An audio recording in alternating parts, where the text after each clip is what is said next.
Hello viewers, how are you? Hope fine. Today we are going to talk about a biblical film named Mary, which is released in December 2024. Till now the IMDb rating is 5.3 out of 10 and available in Netflix to watch.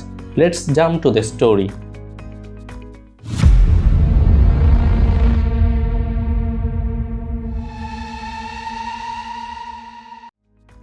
Guided by the voiceover of Mary herself, the movie begins in the Judean desert in 18 BC with the image of a man named Joachim walking through the desert all by himself. Believing that God was denying him the blessing of fatherhood as a sort of punishment, Joachim took an oath to live in the desert for 40 days all alone for fasting and penance. Meanwhile, his wife Anne constantly prayed to God both for a child and also for her husband's safety, for she too believed that Joachim's journey through the desert might help her conceive. Although the fasting and the perilous walk through the desert weakened Joachim, he kept praying to God for forgiveness and wondering what his sins might have been. This is when a mysterious figure appeared to him, clad in blue robe, and Anne saw the same figure back at their home as well. Introducing himself as Jibril, the figure told Joachim that God would give him a daughter who would fulfill the prophecy of Isaiah, but only against the promise that the parents would dedicate the girl to the service of God. Without thinking too much about the promise, Joachim returned home with joy to celebrate the blessing with Anne, and they prepared for parenthood in their village of Nazareth. Just as promised, Anne gave birth to a baby girl 9 months later, and she was lovingly named Mary by her parents. From her very childhood, Mary was a kind and gentle soul who cared for others around her, and her friends would often see strange and miraculous things around her, like when they spotted an entire flutter of butterflies following the young girl closely, as if being guided by her. However, Anne and Joachim's time with their lovely daughter was running out, and they secretly feared the day that Jibril would appear once again. Finally, the man in blue appeared to Anne once again and reminded her of the promise they were meant to keep. Joachim had to come clean to Mary and tell her about how the birth had been a miraculous gift and about how she must go live in the second temple in Jerusalem and serve the God throughout her life. Despite her understandable desire to stay with her parents and continue the beautiful life that she had, Mary had to respect the promise made by her parents, and thus she was taken to the second temple, where she grew up into a young woman. On the political front, King Herod the Great was still running over the lands of Israel. The king ensured that every other political and religious rival was killed. Herod the Great wanted to establish himself as the only leader of the Jewish people, without any idea that the true king of the Jews was soon to be born. At the end of their journey to Jerusalem, Joachim, Anne, and Mary were about to be turned away by the guards at the second temple, but an elderly woman named Anna welcomed her in, as if already aware about who Mary was going to be. She took young Mary to the temple's head priest, Baba ben Buta, and introduced her to him as the vessel of the promise. Although the learned people who knew about the prophecy that had been made by Isaiah knew about Mary's role, the girl had no idea about it, and neither did she realize anything a few years later when she was a young woman. Mary lived on in the temple, tending to the religious needs and also the flowers that grew in the garden, sometimes even dedicating more time to the latter. She would never hesitate to save some food from their own meals and distribute it among the poor and needy who had to beg on the street right outside the temple.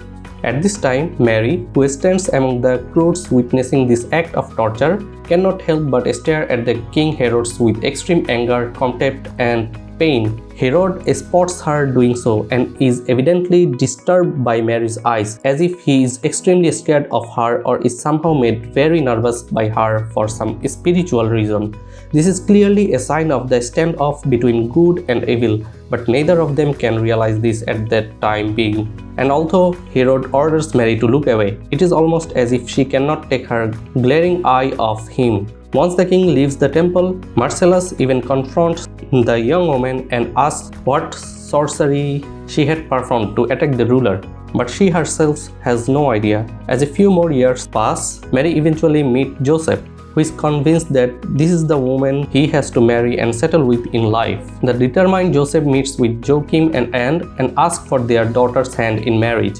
Despite knowing that she lives in life of a priestess in the second temple, such is his instance that they have to agree, and Joseph and Mary are finally engaged with the blessing of Baba Ben Buta himself. This is finally when she too sees Jibril, who tells Mary that she has been selected by God to give birth to a baby boy, whom she is to name Jesus. Mary is naturally shocked by his prophecy, and she wonders how she can have a baby now without even being married yet, but learns that the laws of biology can also be tamed by the will of God. Thus, she realized that her true purpose in life to give birth to the Son of the God and protect him at all costs.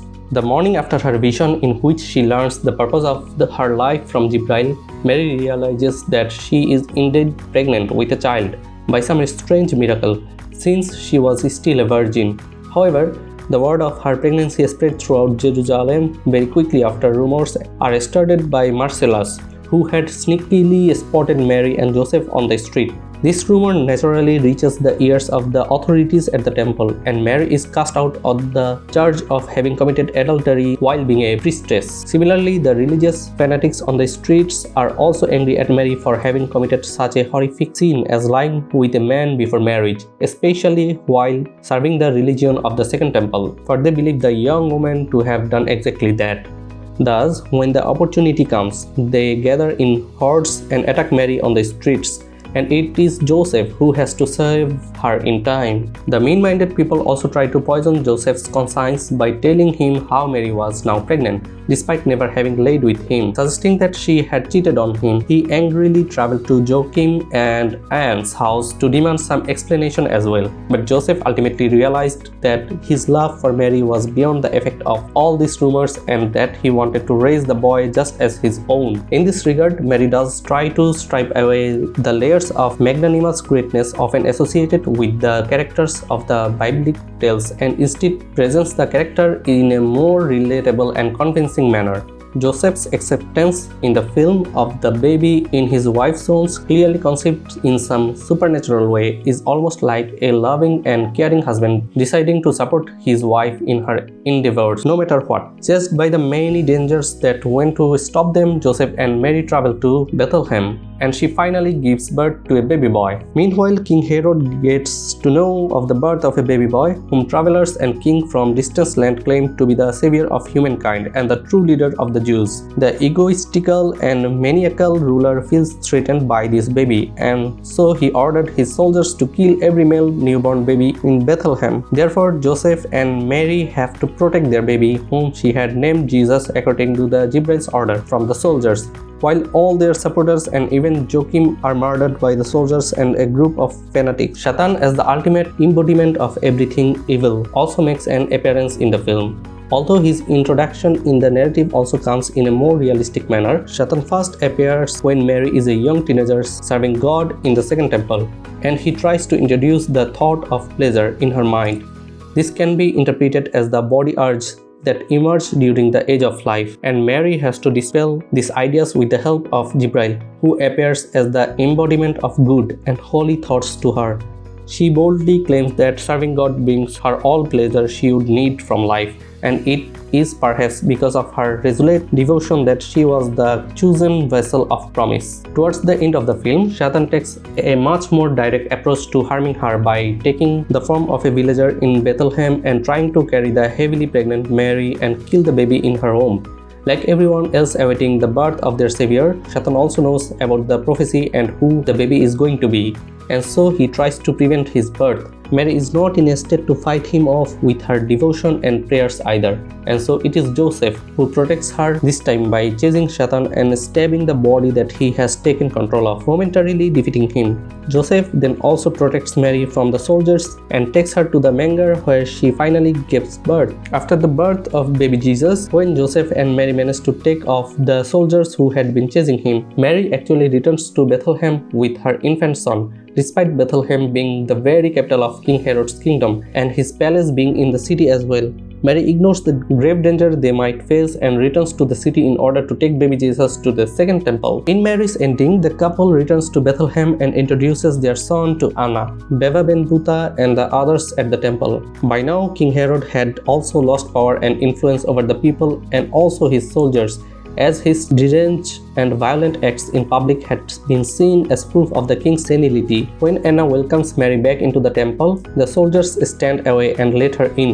Mary ultimately ends with baby Jesus getting blessed by Baba Ben Buta and then an image of the Virgin Mother holding her baby. Mary reminds us once again how love will always require a lot of sacrifice and make us face adversities. But it is ultimately love that will indeed save the world. Put your opinion in the comment section. We'll talk about another movie on another day. Till then, tata, bye bye.